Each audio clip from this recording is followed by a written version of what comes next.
Today I am going to be working on a swag that will be matching this wreath that I made I think a week or so ago, and it will be, let me show you where it's going to be.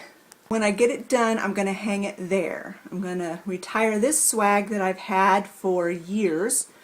I think I've had it for about 18 years, so it's time to change it and do something different. So let's get started.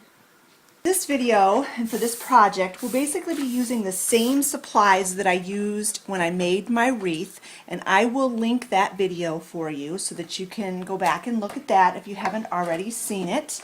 And the first thing I'm going to do, just like I did when I made the wreath, is I'm going to use these wire cutters here, and I'm going to take all of the flowers and all of the greenery and everything that I'm going to be using off of these stems. I'm just going to cut them off, and then I will show you what I'm going to do next. When I get everything cut off, I'll be back. So I have all of the greenery and flowers cut off their main stems, and I went ahead and divided them evenly into two piles so that each pile has the same amount and same stuff in it, because a swag, as you have seen, has two ends that are usually identical.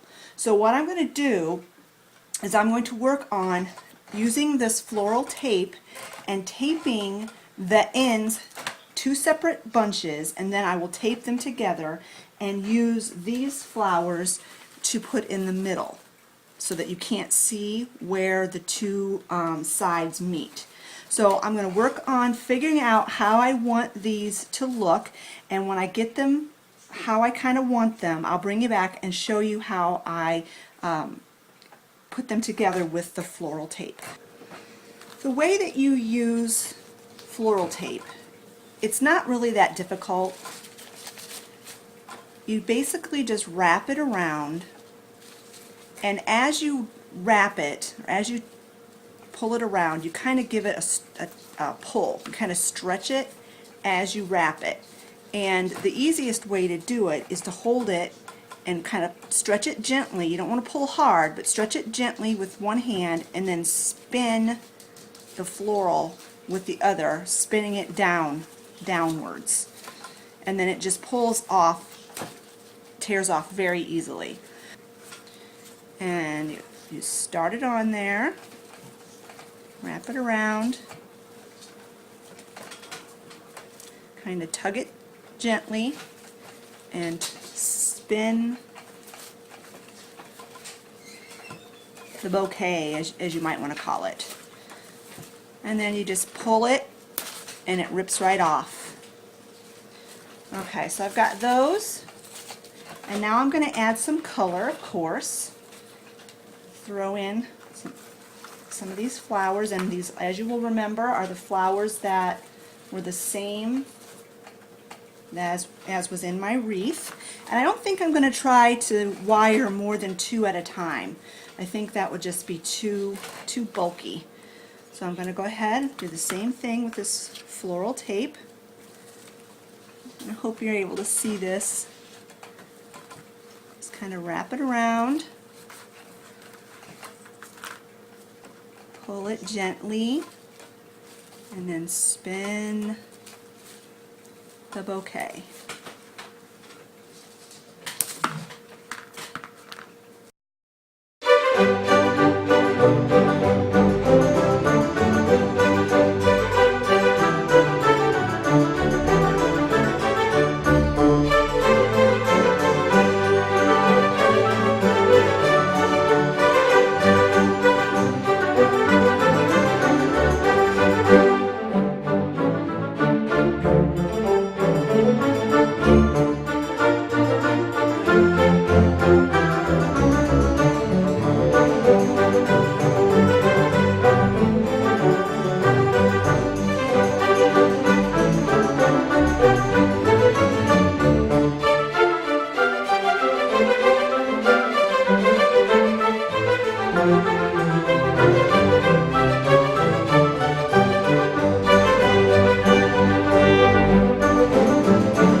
got this 1/2 done.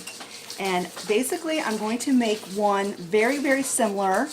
Try to make it as close to the same, another one for the other side.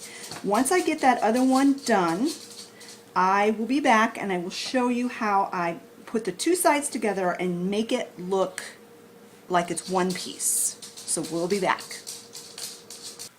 So now I have both two sections done. And just as a note, as a side note here, yes, the stems of the flowers are sharp. I cut myself, so just be careful. I want to decide how long I want my swag to be, and that's probably about how long I want it to be. And I have my two ends right next to each other, and I'm basically going to just do the same exact thing I did before using this floral tape. And I'm going to start at one end, and I'm just going to spin it, stretch and spin. And it's a little bit bulky and a little bit challenging, so just take your time, don't rush through it, and don't get frustrated. And you want to make sure that you keep your two ends facing out. You don't want to have one facing one way and the other facing the other way. That would definitely not be good. So when I get these two fastened together with the floral tape, I'll be back. So I've almost got it fixed, and because this is holding together so much weight, I have gone around and around, back and forth, this is probably my 4th time going this way and then back this way with the floral tape, because I certainly don't want all of my work to be for nothing, and I have my swag hanging and then all of a sudden one day it falls off the wall and falls apart. So you just want to be very generous with your floral tape.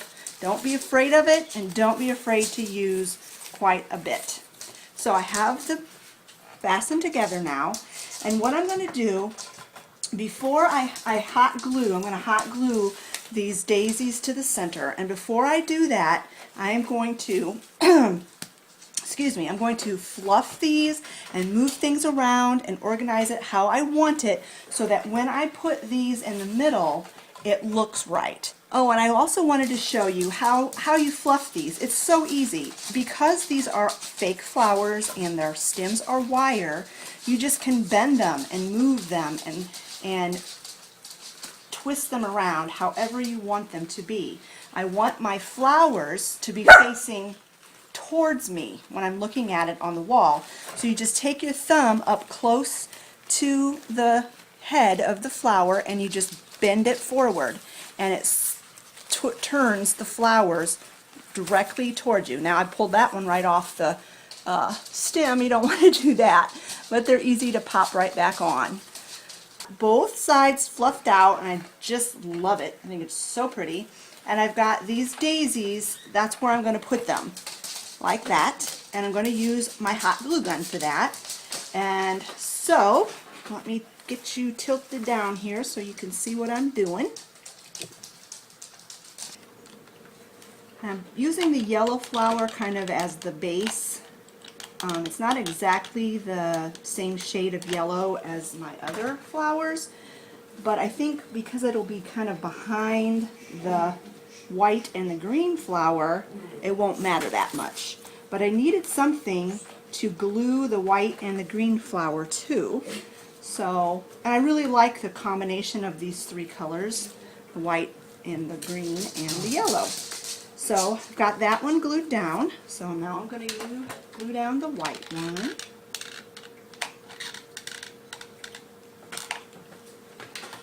And I like to use odd numbers. It's symmetrical. It seems more symmetrical to me. So you just put that one there, and then the green one over there. My glue stick fell out of my glue gun. I'm really happy with the way this swag turned out. I think it's going to make my dining room and kitchen area so much more bright and cheerful. And in these gloomy days of January, when all we have is gray skies, definitely need cheerful and bright. I want to make sure this is being glued onto something. And it's really hot. Okay, so I'm going to hold this here for a few minutes, and as soon as this glue's dry, I'll be back. And there's one final touch that I want to make. So I've got these flowers glued on, and the very last touch that I'm going to do is I'm going to take this little burlap bird and I'm going to glue her right there in amongst the daisies. And that will be another thing that will tie this swag into the wreath that I made. So once I get that glued, I'm going to hang this where it belongs, and I'll be back and I'll show you what it looks like. So there it is, the final product. I ended up putting a wire hanger on the back and hanging it off the peg. The other swag I had was just kind of smushed up in there on top of the pegs, and this one is more full and it just didn't look right up there, and it was all cocked forward, so I didn't like it. So I just put a piece of floral wire as a hanger and I hung it off that peg, and I really like the way it drapes over the picture. So I hope you liked watching this video. I hope you learned something about how to make a floral swag. And thanks a lot for watching. We'll talk to you later. Bye, friends.